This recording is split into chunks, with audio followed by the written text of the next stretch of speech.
In the heat-sick summer of 1867, in the quiet fields outside Sedalia, Missouri, an 8-year-old boy drifted into the medical record like a shadow crossing a sunlit wall. His name was Timothy Caldwell, and he would become the subject of the most unsettling case study the Midwestern frontier ever whispered about. Dr. Samuel Harding, the region's lone trained physician, filled 3 leather-bound journals with what he witnessed, page after sober page on a child whose habits pressed against the outer edge of 19th century understanding. To strangers, Timothy was unremarkable, even sweet-mannered. But beneath the small courtesies and pale blue eyes, there was a silence too deliberate to be harmless. Over 6 months, 3 deaths we would call accidents settled like frost across Sedalia County, while a slow tide of livestock turned up lifeless without a predator's signature. 11 souls, human and animal, slipping into stillness along the same faint track, a track that always seemed to pass near a boy whose smile never reached his eyes. The county sealed the documents. Time buried the names. Yet what remains of Timothy Caldwell still troubles the idea of innocence itself. The trouble did not begin with blood. It began with absence. Missouri in 1867 was a state breathing through bandages, stitched together after brothers had faced one another over iron and smoke.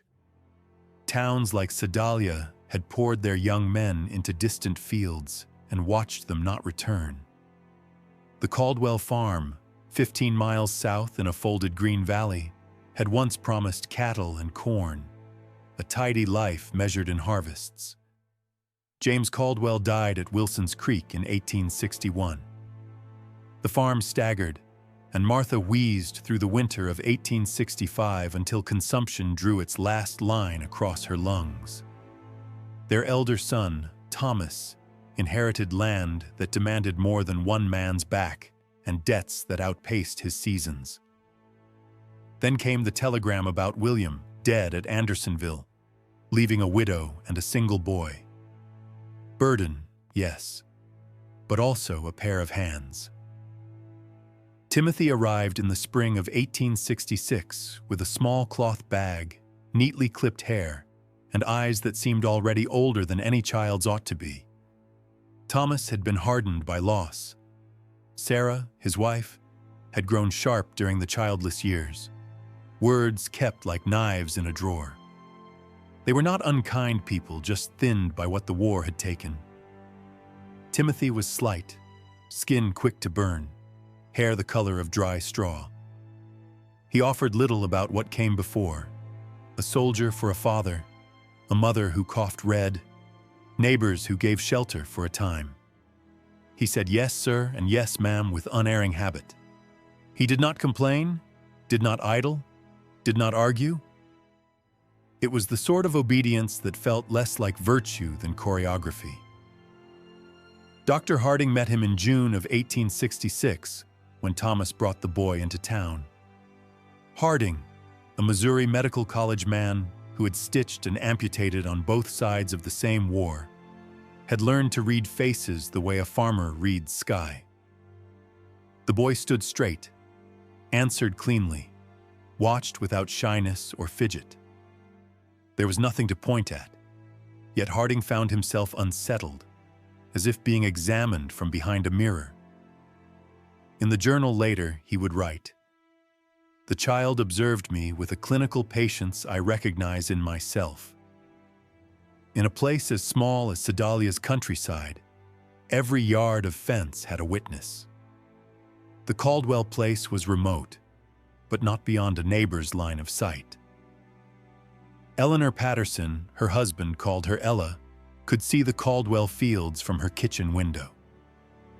She told Samuel that the boy worked as if time were a ledger, unbroken and exact.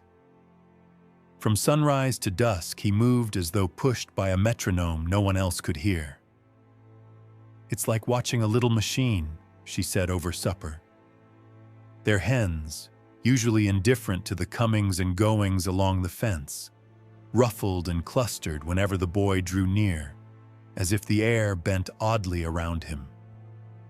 The first death came on a breathless August afternoon.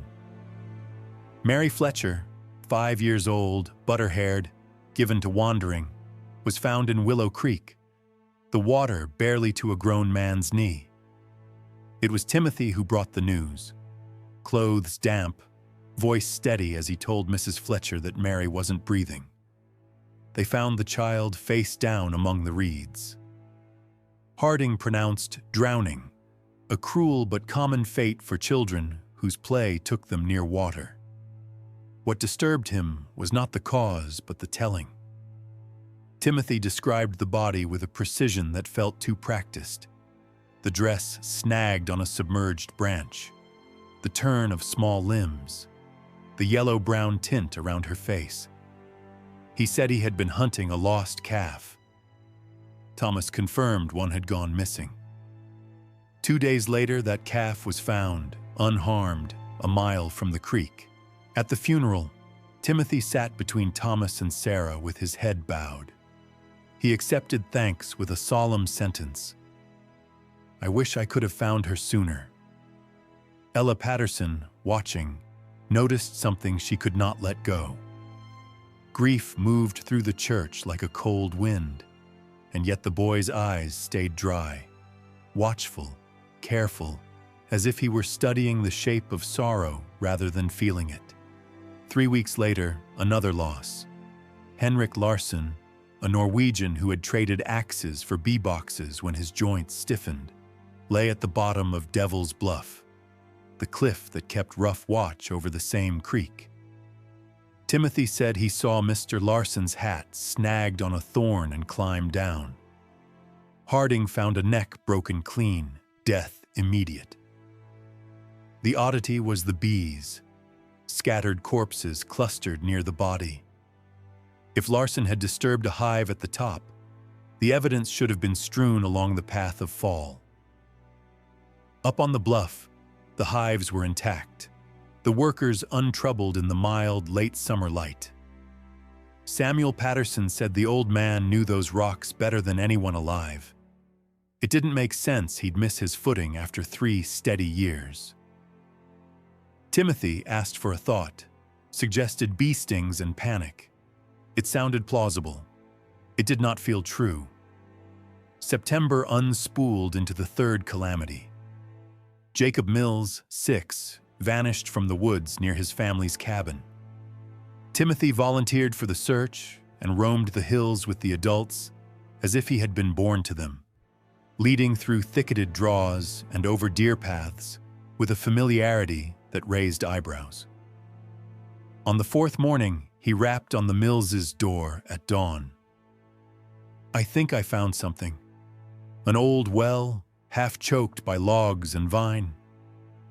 Jacob lay at the bottom, alive when they hauled him into the pale morning, but starved for water and warmth. Harding worked until his hands trembled, but the child slipped away within hours. In his journal, the doctor wrote, "The boy had been down there nearly 4 days. How did Timothy hear a cry that could scarcely have carried 10 feet? That evening, Harding returned alone to the well. The debris around the rim looked artful to a careful eye.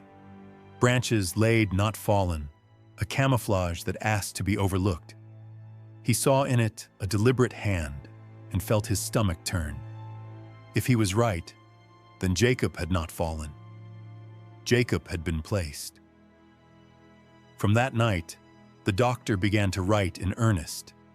He called more on households than his practice required, asking after coughs and fevers while listening for rumor. A pattern lifted out of the ordinary. Chickens with necks snapped clean, 1 or 2 each morning across the neighboring farms. Calves strangled on ropes that should not have tightened. A prize bull found lame in a ditch it would never have stumbled into.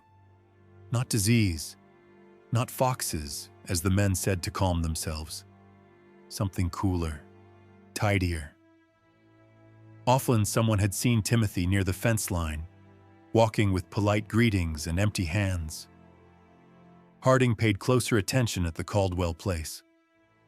Timothy kept to the room when the doctor examined Thomas's ailing back or Sarah's headaches, his posture attentive, his questions unsettlingly exact. How does one know a person is truly dead? How long before blood loss quiets the voice? He asked with the unhurried tone of a student memorizing a lesson. The doctor began seeding small falsehoods among the answers, testing for correction. The boy never argued. He simply filed each detail as if building a cabinet no one else could see. When Harding spoke, sometimes reluctantly, about the surgeries of war, about bone saws and ether and men who went silent and men who screamed, most children turned their faces away. Timothy studied his mouth as he spoke. "Did they scream a lot when you cut off their arms?" he asked once, mild as always. "Or were they too hurt to make noise?" The question settled into the room like cold smoke. By November of 1866, 2 journals were heavy with notes. Harding wrote what he could not yet prove: that Timothy showed the understanding of an adult regarding injury and death, and the absence of feeling that turns knowledge into something merciless. But suspicion is not evidence, and the boy wore respectability like a well-fitted coat. He went to church, recited prayers, rose early, worked late, and offered explanations that matched the facts as the county preferred to see them. A lost calf, a spotted hat, a volunteer's diligence. To accuse him would be to accuse the premise of normal life itself. The turn came as winter crept down from the hills. Thomas wrenched his back in the harvest and took to bed. Daily visits gave Harding the pretense to linger, to speak longer with the boy, to follow hints dropped with the care of a hunter laying sign. Timothy mentioned a place he liked to think, a cave. On a gray afternoon, Harding found it. Within lay a scholar's order made from cruelty, a tidy scatter of bones, tools fashioned from farm scrap sharpened to purpose, and drawings, so many drawings. The animals came first: rabbits, birds, squirrels in stages of opened flesh, each accompanied by careful notes in a hand too neat for a child. Subject remained conscious for approximately 10 minutes after removal of eyes. Vocalizations decreased gradually. Movement ceased after pressure to the throat. Then the human figures: Mary at the creek's edge, Henrik near the broken ledge, Jacob in the stone throat of the well. Not memory alone, method. Not grief, study. Harding stood in the hollow and understood that the county's tragedies were not drift, but design, and that the designer was 8 years old and terribly patient. He closed the journal he had opened there and felt, with a physician's clarity, that he had entered a place his training had no words for. He would have to find them. Dr. Harding spent the next nights sleepless, pacing his small study as the lamp oil burned low. What he had seen in that cave, the order, the precision, belonged not to a wild or mindless cruelty, but to a reasoned mind stripped of compassion. It was as if Timothy viewed life only as a mechanism to be disassembled, yet the laws of medicine and God alike had no category for a child like this. He could not bring his suspicions to the sheriff. The evidence lay hidden in a place he had no right to enter, and the very notion that a boy could be so deliberate in his evil would be dismissed as hysteria. He told himself he needed proof, but in truth, something colder bound his silence: curiosity. He needed to understand what he had seen. The following week, Harding continued his visits under the guise of tending to Thomas's injury. Timothy was always nearby, polite, attentive, unbothered by the smell of liniment or the groans of pain. Sometimes, when the doctor's hands pressed into the tense muscles of Thomas's back. He would feel Timothy's eyes on him, measuring, learning. Harding began to speak to him as one might to a young apprentice, asking questions in turn, observing the patterns of thought that emerged. And slowly, he confirmed what he feared. Timothy was not ignorant of his own nature. The boy spoke of the animals he had dissected in the tone of a botanist discussing specimens.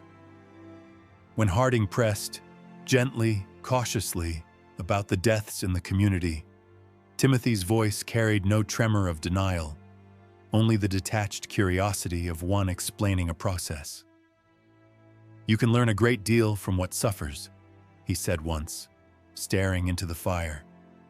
"Pain shows you how things work inside." It was not confession, it was instruction. Harding wrote feverishly that night.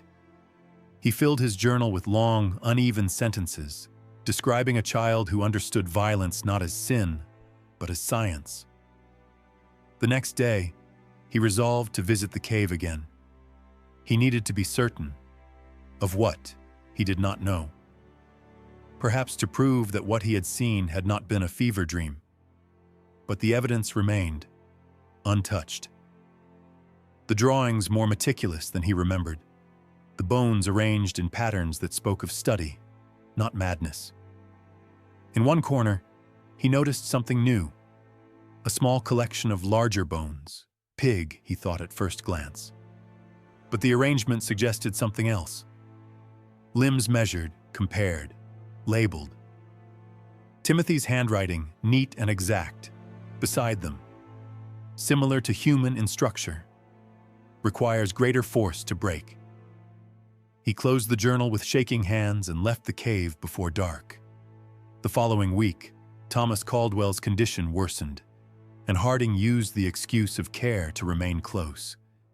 His instincts told him that whatever Timothy was planning, it was nearing completion. One evening, the doctor found the boy outside, sitting by the fence line where the woods began. The light was thin, the air brittle with frost. Timothy did not startle when Harding approached. "You found my cave," he said simply.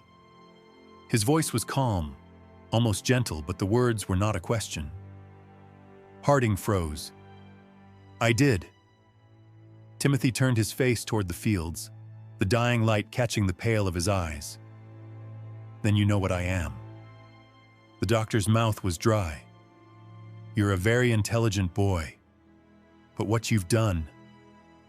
"What I've done," Timothy interrupted softly, "is learn." "Isn't that what you do, doctor?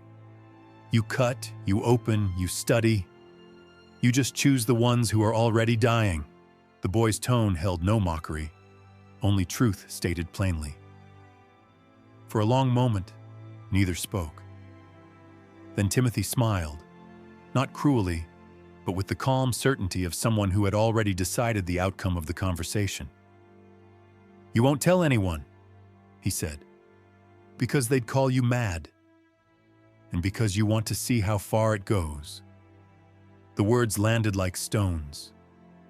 Harding said nothing. He returned home that night and stared at his reflection until dawn. By the time the first frost whitened the fields, Thomas Caldwell's back injury had confined him entirely to bed. Sarah tended to him with weary devotion, while Timothy handled the farm work alone, his diligence winning back the faint praise of neighbors.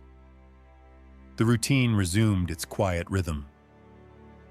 Until the morning Harding arrived and found the farm too still. He noticed it immediately. The absence of sound. No hens clucking, no horse stamping, only the slow creak of the barn door moving in the wind. Timothy appeared at the threshold before Harding could call out. His hands were clean, sleeves rolled to the elbow, as if freshly washed after work. "Good morning, doctor," he said, polite as always, though his voice carried something sharp beneath it. "I've been waiting for you." Inside, Thomas and Sarah lay in their bed, unmoving but breathing shallowly. Harding rushed to them, fingers on their pulses. They lived, but the signs were wrong. Too slow, too even. "What did you give them?" he asked without turning. Timothy stood by the door, calm as ever. "Just herbs," he said. "There are so many useful plants in the woods. Some make pain go away.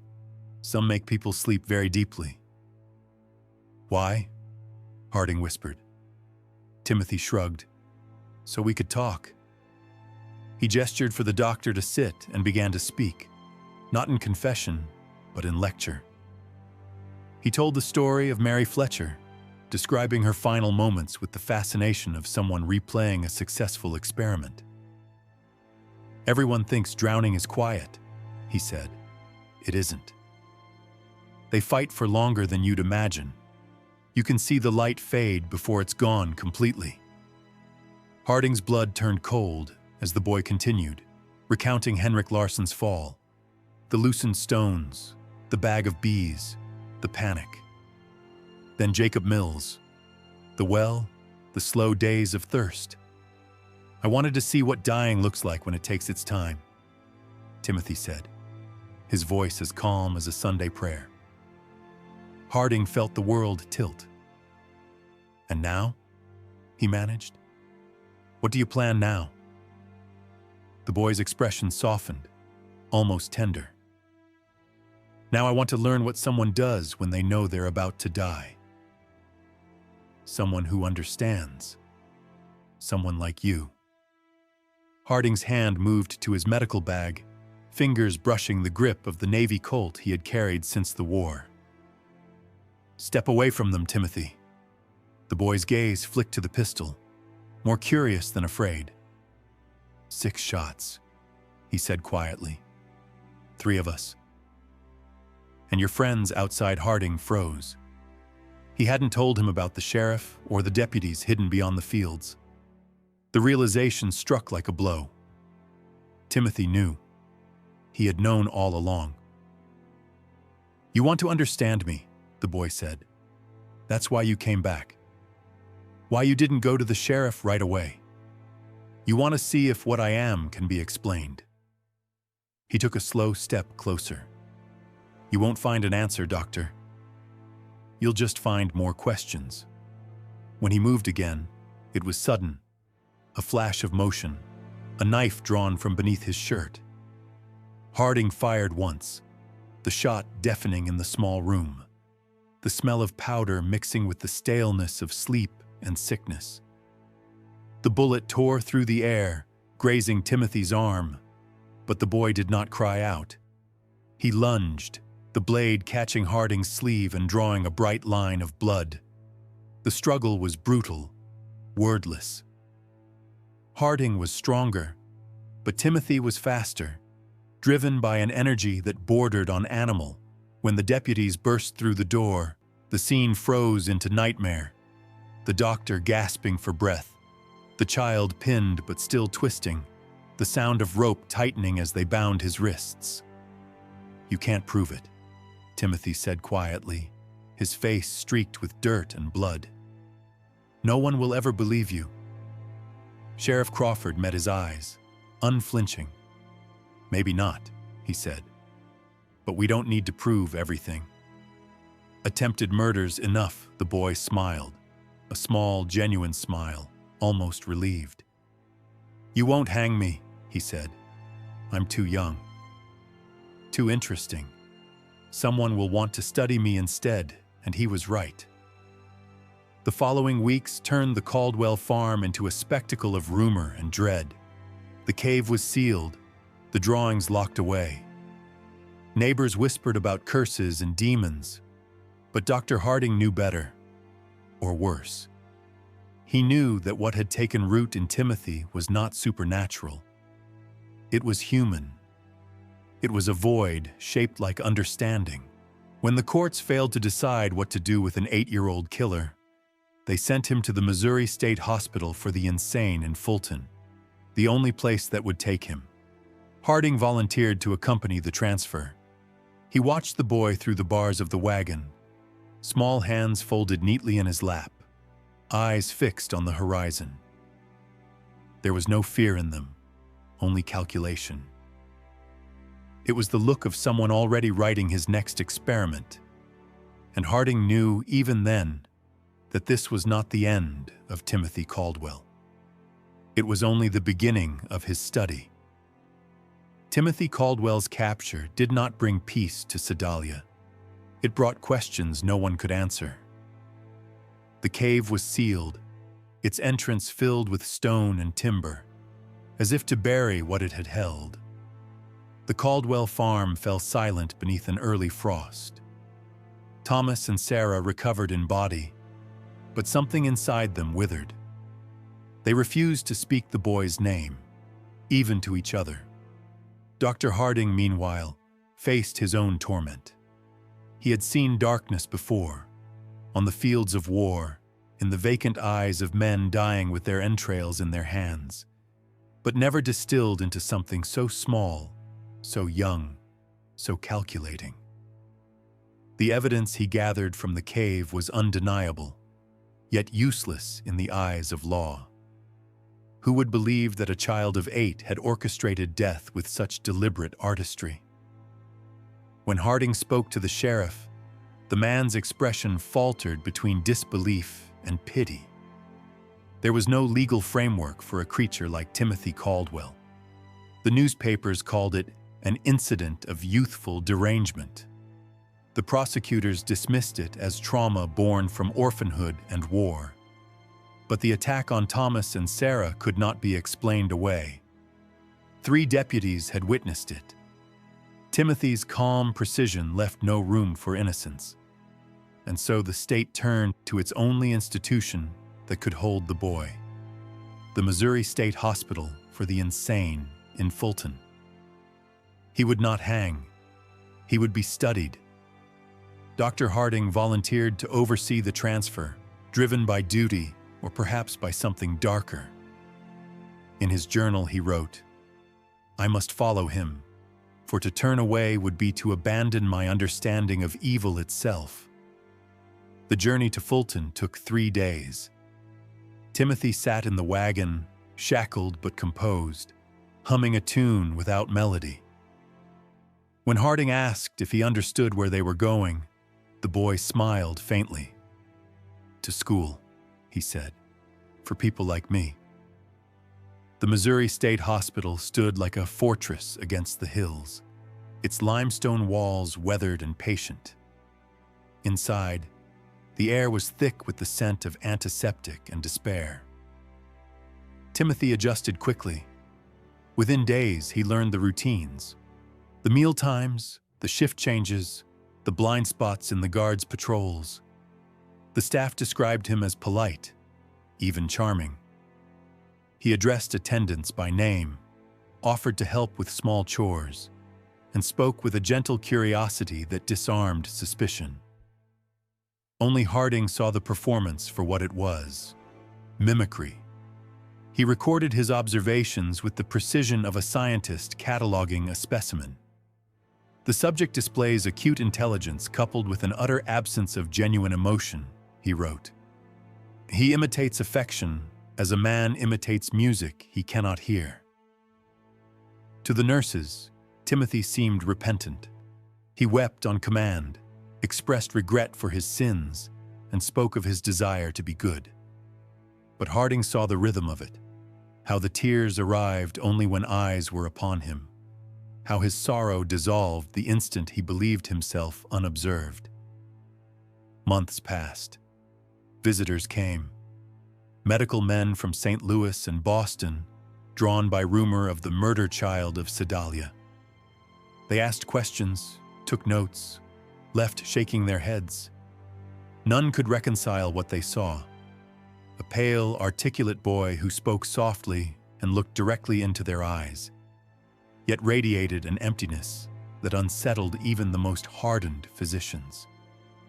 They spoke of him in whispers afterward, as though fearing the echo of his name. By spring, the hospital's administration had declared Timothy a model of rehabilitation. He was granted small privileges: time in the courtyard, paper and pencil for writing exercises, supervised reading in the library. Harding warned against it, but his protests were buried beneath the optimism of progress. "He's improving," they said. "He's learning remorse."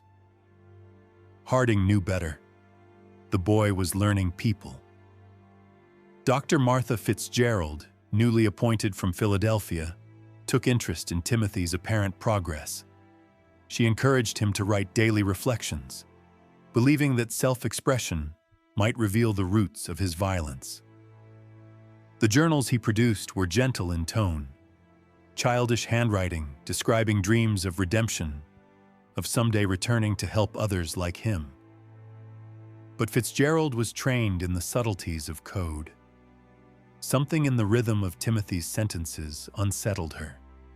She began to suspect there was another layer beneath the words. When she applied a simple cipher analysis, her suspicions turned to dread. The entries were coded, each line a mask for another message entirely. Beneath the innocent surface lay a chilling record. Timothy's private observations of the hospital staff, their routines, their weaknesses, their fears. Each person was listed, analyzed, reduced to variables. Nurse Ellen weeps when scolded, useful for sympathy. Dr. F has trembling hands, may indicate guilt complex. The notes grew darker, test subjects limited. Opportunities must be created. Fitzgerald brought the discovery to Harding in silence. Together they decoded weeks of entries, each more methodical than the last. Timothy's apparent rehabilitation had been an experiment. He was measuring trust, testing how long it took for remorse to become convincing.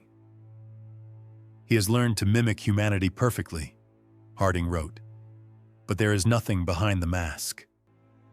They tightened supervision. Privileges were revoked.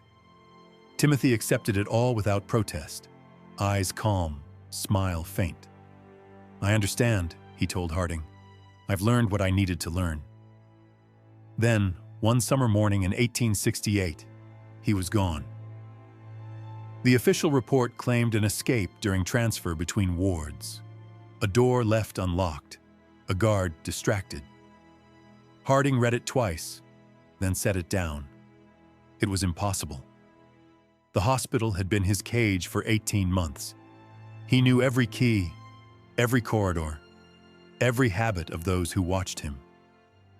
His disappearance was not an act of luck. It was the final phase of a plan he had written months earlier in coded ink. He studied them, Harding told Sheriff Crawford in his final letter. Not just their minds, but their predictability. By the time he left, he knew the hospital better than its architects. Rumors followed like footsteps. A fire in Jefferson County that claimed a family of 4.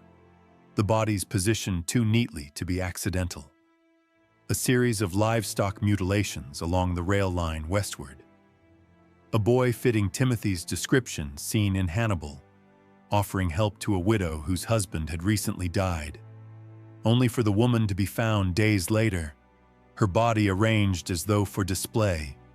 Each story was denied by the authorities, written off as folklore, but Harding traced them all, compiling clippings and letters until his study became a shrine to the child he could not stop pursuing. In his final years, the doctor grew hollow and strange. His journals swelled with speculation on the nature of evil, on the anatomy of empathy, on whether such a void could exist at birth. He began to write less of Timothy and more of humanity itself. Perhaps the boy was not the exception, he wrote. Perhaps he was a glimpse of what lies dormant in all men, waiting only for the absence of love to wake it. The Caldwell farm rotted into ruin, its fields overgrown, the cave sealed but never forgotten. Locals swore the land was cursed. No livestock would graze near it. Hunters claimed to hear laughter echoing from beneath the stones on still nights. No one lived there long. When Dr. Harding died in 1891, his daughter found his final entry, shaky handwriting, ink fading into the page. It read, "I no longer believe Timothy Caldwell died in Fulton or anywhere else the records claim. If he lived, he walks among us now, a man with a child's eyes and a scholar's patience. He understands us better than we understand ourselves. If such a being exists, then evil is not born from ignorance or madness. It is born from knowledge untempered by mercy." The journals were sealed, later donated to the Missouri Historical Society. But some say a few pages were missing, the last entries of Timothy himself, smuggled from Fulton before his escape. Pages written in that same meticulous hand. Pages no one has ever found. And so the question lingers, like a whisper at the end of a prayer. If Timothy Caldwell grew into a man, where did he go? And how many have met him since, without ever knowing what he was?